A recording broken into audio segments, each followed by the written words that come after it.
Greetings and salutations, world. I am the Bearded Con Man, and with me once again is my partner in crime, Ray.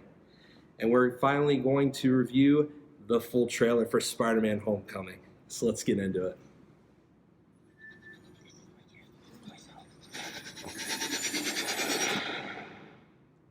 On the roost!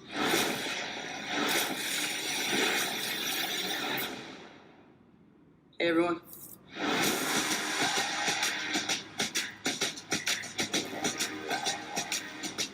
I get to keep the suit? Of course. Doesn't fit me. Just don't do anything I would do. And definitely don't do anything I wouldn't do. There's a little gray area in there, and that's where you operate. What's up, guys? Wait a minute. You want the real Avengers?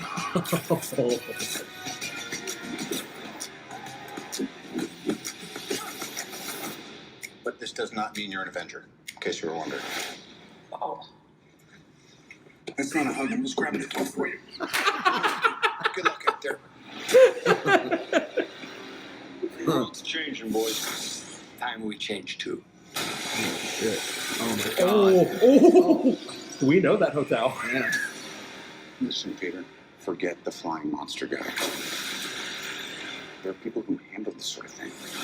I was just looking for you to treat me like a kid. But you are a kid. This is my chance to prove myself.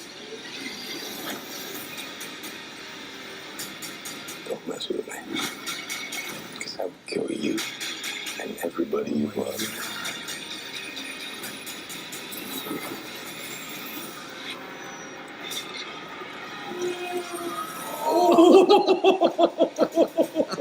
Oh man. Yes.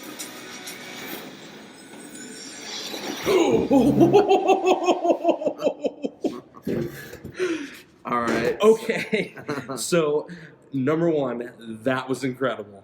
That is the Spider-Man movie I think we've been waiting for. I hope so. Oh my god. Okay, so first reaction, it just looks amazing. Yes. I don't really have anything bad to say about it. No. Yeah, like I don't know. That thing's awesome. Yeah. Okay, so my first reaction was I love that the Marvel Studios logo was in front of that. That well, thing. that feels nice. Yes, Very it really comforting. does.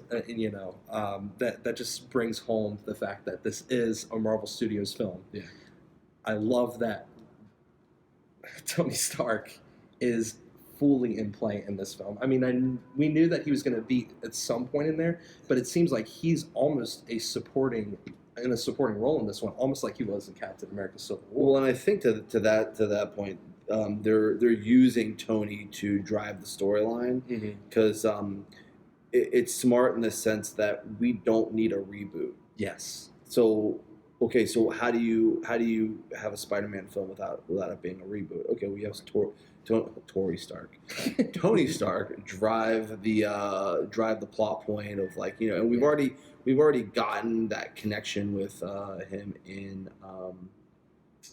Civil War. So the ball's rolling. So we're not going backwards. So that's very, very, very cool. I like that Seriously. a lot. So yeah, And I love how they're playing it off where Tony's almost like dismissing him. It's like, yeah, you can keep the suit, play around, just don't really get on the radar. It's almost Right. like play with this in your free time. Don't get into trouble. You're not an Avenger. It's like he's almost saying that he's somehow exempt from the Sokovia Accords. Like, Okay. did you get that kind of vibe too? but here's let's be honest about this though. Tony Stark is telling him that, Yeah, knowing full well he's not going to listen. this is true. I mean, I wouldn't be surprised if we watch this movie and when they go, okay, that was basically, Tony Stark testing to see where's this kid's head at? Right. What's he capable of? If I just let him loose on this little, adventure, what's he gonna do? Right. Because here's that's a good point. Because here's the other thing too.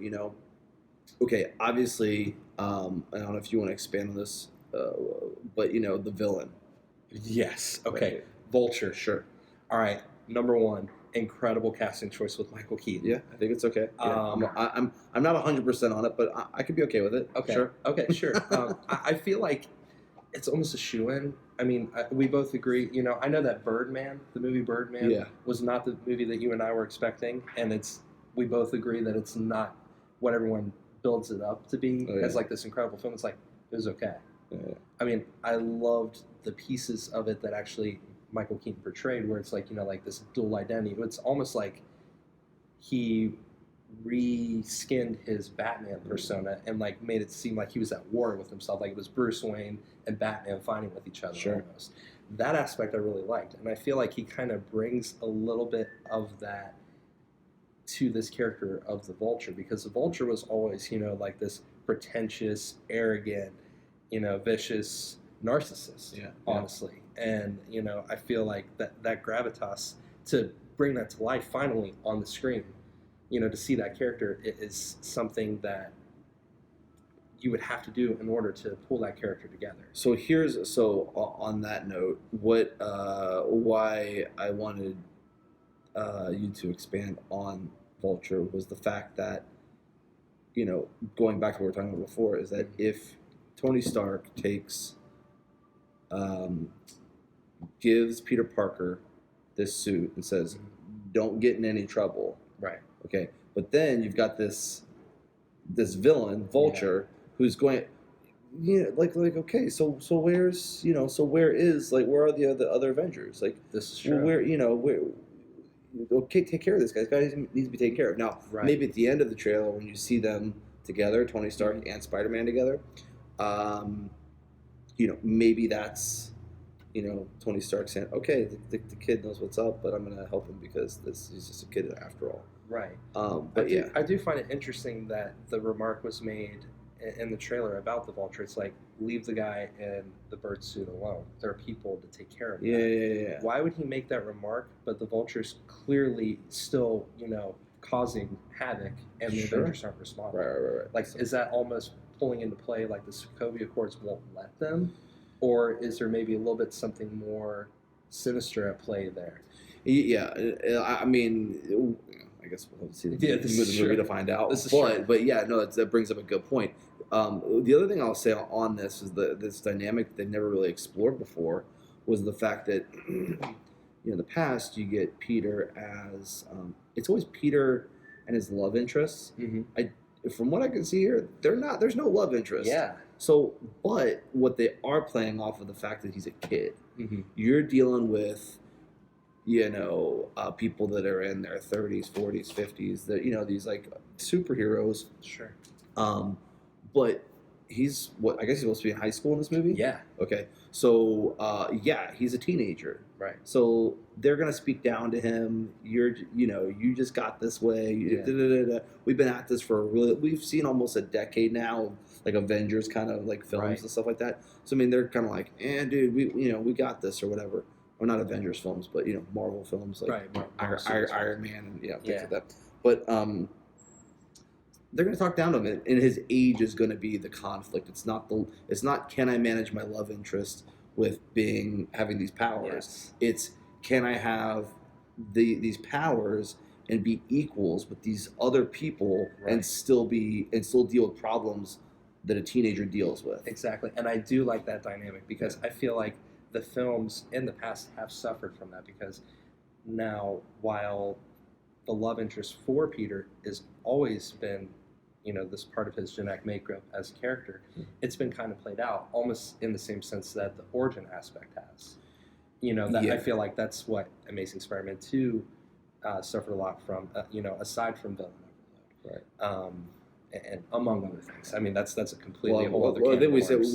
They treated those like action films and not comic book movies. Right? Exactly. So to have that, that core aspect of Peter, but spin it in a way that we haven't seen before. Sure. That, still keeps true to who he is, I think is a really cool idea, where he's, more concerned about being on the same level of Tony Stark. It's like, hey, I have these powers. You came to me for help to fight Captain America. Right.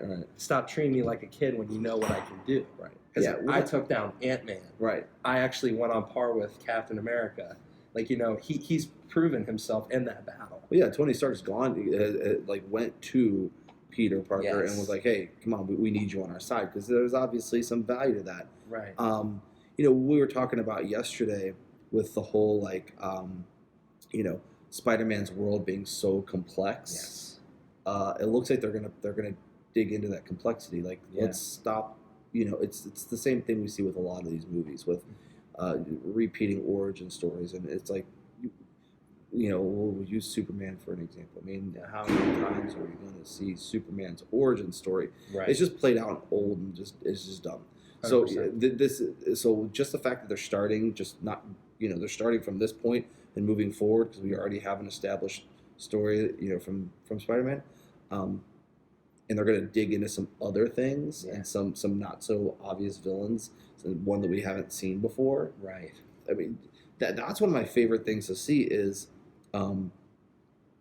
we know how they look in the comics, and they all kind of look dorky. If there was like a true adaptation, just like right from comic book page to the screen, you're just like, it wouldn't translate very well. Like, thank God they didn't put Hawkeye in his original costume.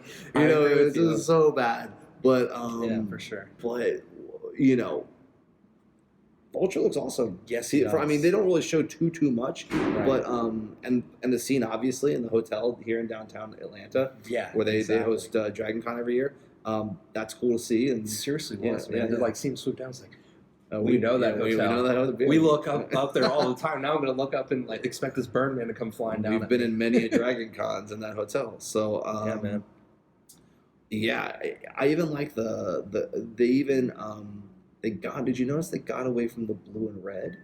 There's yellow in the logo. Yeah, they did notice they did a yellow in the logo. It was from what I saw, it was, I think it might have been blue, red, and yellow. Yeah. And yeah, it was like strictly red and yellow at one point. I think so, maybe. But yeah, it's definitely going back to like these like really old Spider-Man comics, yeah, like traditional. A lot of the things that you get in those old comics that you don't really get into today because they're so glossy, and the digital and stuff is that a lot of those colors were printed that way because those are the colors they had to print in, right? And so you got these really obnoxious like reds and yellows, exactly. and I saw that, vibrant. And they took that. It looks like they took those like contrasting, almost ugly colors, but they're familiar and they kind of automatically give you that nostalgia. Like you feel it like right in here. Exactly. It was almost like driving home. It's like, this is the Spider-Man you've been waiting for. It's like, here you go,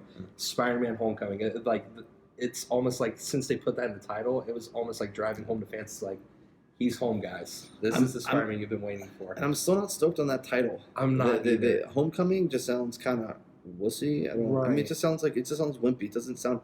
Or like you were saying, like does this revolve around his homecoming, like like because of like school or something? But I don't think it does. I think it sounds it's clunky. It's a little too obvious. Yeah.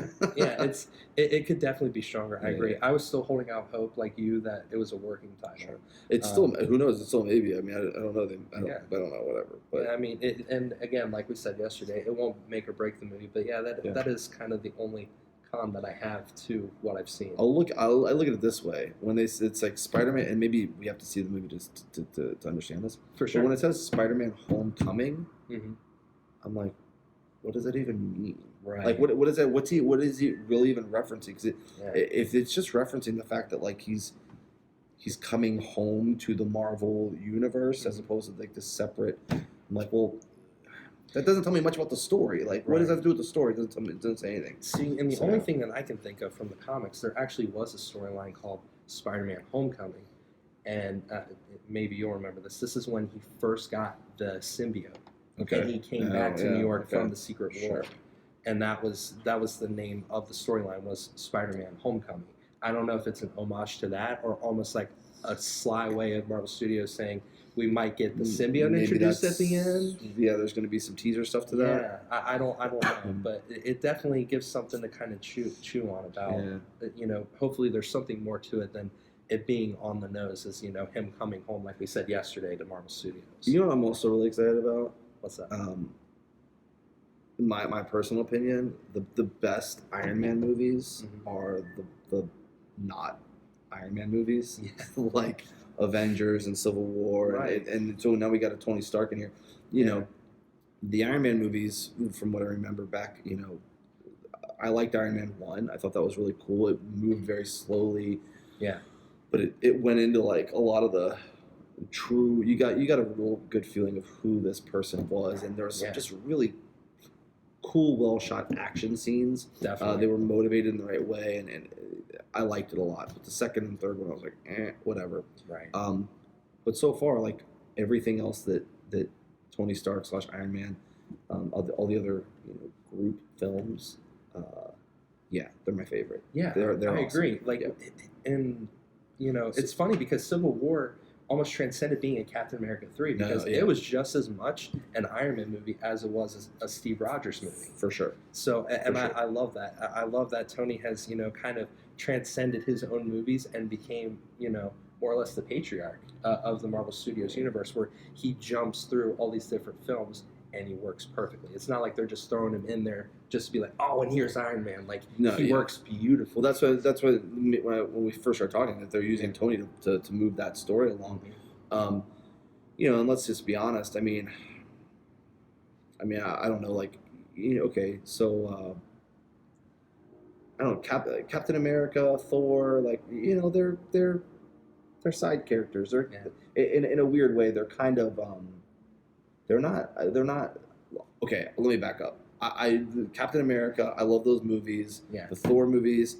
The first one was the second one was good. Whatever. But they're not. But there's something about Iron Man in the sense that, like, I don't know if it's just more relatable because he's like not that because he's like a billionaire guy, but because he deals in like the real world. Like I'm a regular dude that just has a lot of money that whatever. So I mean, I don't relate from to a god from Asgard at all, like in the least. But or a guy displaced in time from the 1950s. Sure, like not that being a billionaire is more relatable. Oh, sorry, the 20s. I Right. can't believe I said the 50s. But not that a billionaire is more relatable to me. But he's just a guy, at the end of the day. Yeah, I get that. But so I don't know if that's a lot of people's connection to him.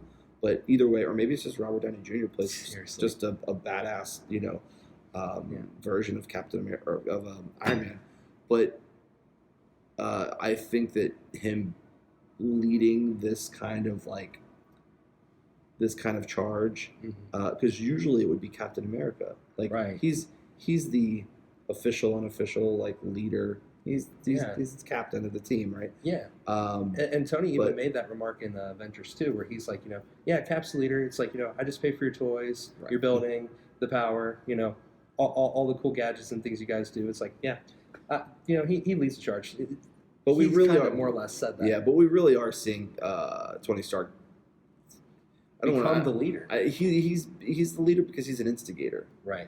You know what I mean? Like Steve Rogers is gonna just kind of wait for bad stuff to happen. This is true. And Captain America is Iron Man's more like Tony Stark is more like no, we have to always make sure our defenses are up. We got to make sure we have a plan.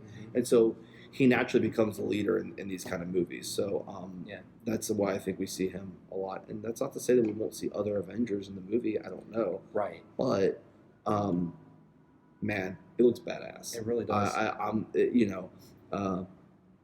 It's the first Spider-Man movie that something I've seen of Spider-Man that's come out in a while that I've been super stoked on. So for sure. So would you mind if we pause for a second and then watch it one more time? Because there's a couple things that I that are kind of in the back of my mind, but I want to make sure that I remember them correctly before we go ahead and talk about it.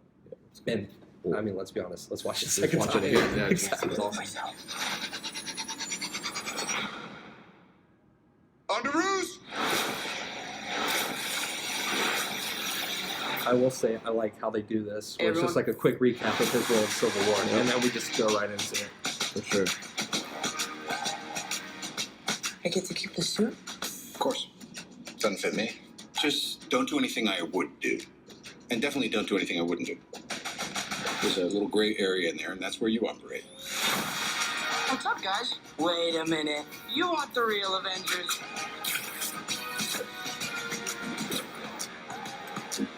I love this.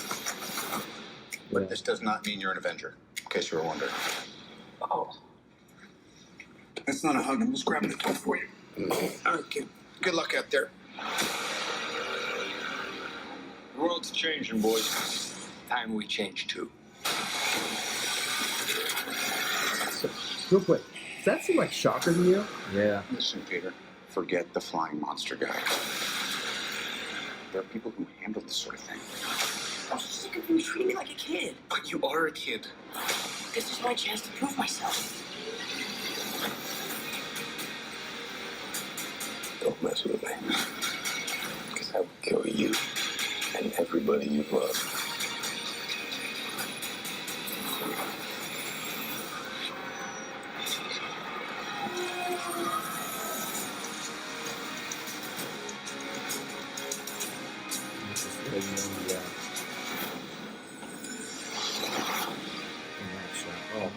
Okay. So here's one of the things I'll say that wait, let me think about that. Okay, so we'll start from the beginning here. All right. Yeah. So one of the things that one of the other things that I'll say about this is that I'm scared of is not seeing Vulture's face. Yeah. It's weird. I mean, are we in a suit? Is that what this villain is? Or is this a guy in a suit? Because it might be. Because we kind of went down that thing with Green Goblin. Yeah. And with that Harry Osborn's incarnation. That was a kind of a mess. Yeah. Yeah. To say the least. Yeah, right. So I'm hoping it looks cool. Mm-hmm. I'm hoping we don't get some like weird Power Ranger looking kind of situation. I agree. But yeah, I mean, you wait to see what happens with that. For sure. So here's the thing that I noticed. I don't Yeah. know if you picked up on it on the second go around. The first thing I'll say, since we're talking about Vulture, his suit. Did you notice something familiar about it from the previous movies? The glider. Yeah, it looks like there was some underneath kind of propeller things. Yeah. So, I heard some rumors about this before, and I'm just going to speculate here. It looks like his suit and his technology are almost derived from the Chitauri when they invaded in the Avengers. Oh, true. Because right? you see what I mean? Like, it kind of has like that little bit of that look to it, and then that cannon that he has, it's that same purple cannon that they were using when they first attacked. It wouldn't be the first time that they've been using that technology to I mean, we've seen that a couple times in the movies now, where people have gotten technology that came from space. Right. So, that would make sense. No, I mean, but I honestly, as of right now, I'll probably watch this trailer. I don't even know, maybe 50 more times, Seriously. and I don't think I really have much bad stuff to say about it. No. This is gonna be a movie. We'll edit that out. Yeah. This is going to be a movie about Peter Parker / Spider-Man proving himself. Yeah. It's not going to be. I think there's going to be some pretty cool stuff in this. So Seriously. Anyway, there's a dog barking. Yeah. So I think that's. I think it's going to be good. I don't see any glaring issues that I'm not, and I'm very, very critical. So I think it'll be good. Yeah. And the one thing that I picked up on the second time, it almost looks like there's a form of the Shocker in this movie. Yeah. I don't know who that's supposed to be. I thought that was kind of weird because it did have almost like that reverb thing that he does have in the comics. I didn't really see him wearing a suit though, so I don't know if it might be someone else or what that's supposed to be. Well, there's even that line about the world's changing and we need to change too, or something. And he said boys, plural. That's a good point. So those could just be henchmen. Sure. That could be somebody that could be one of his henchmen that uses that piece of equipment that maybe we see become the Shocker. Maybe. I mean, those are some of my favorite moments in movies where they don't build a villain and then you see him rise to power and then he's defeated all within an hour and a half. Right. I want to see him in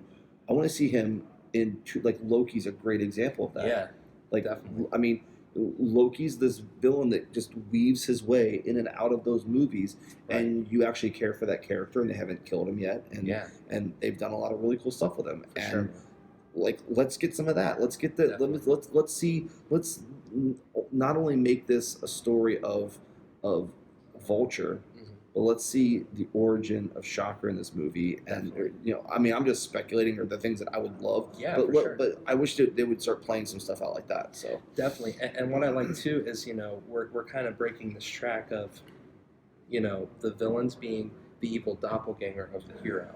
You know what I mean? Yeah. It's like even with Ant-Man, we had Darren Cross as, and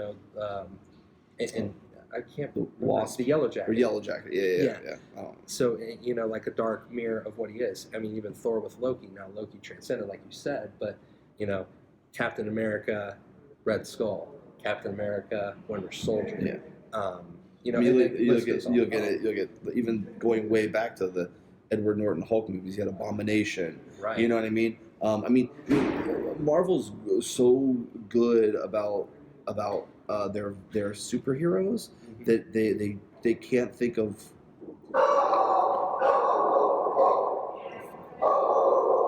Marvel's. You have to wait.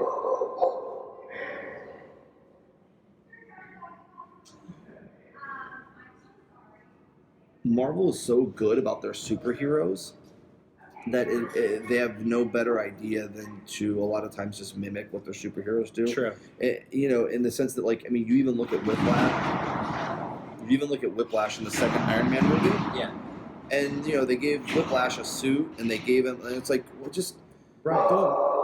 don't make Whiplash like Iron Man. Make Whiplash. Right. That's just let him be that character. For some reason, they have this really bad habit of wanting to mimic their superheroes. Agreed. And we've kind of talked about it before, not on camera, but Spider-Man, and both of our opinions, has the most iconic rogues gallery of villains. Yeah. They have, such depth to them, such individuality.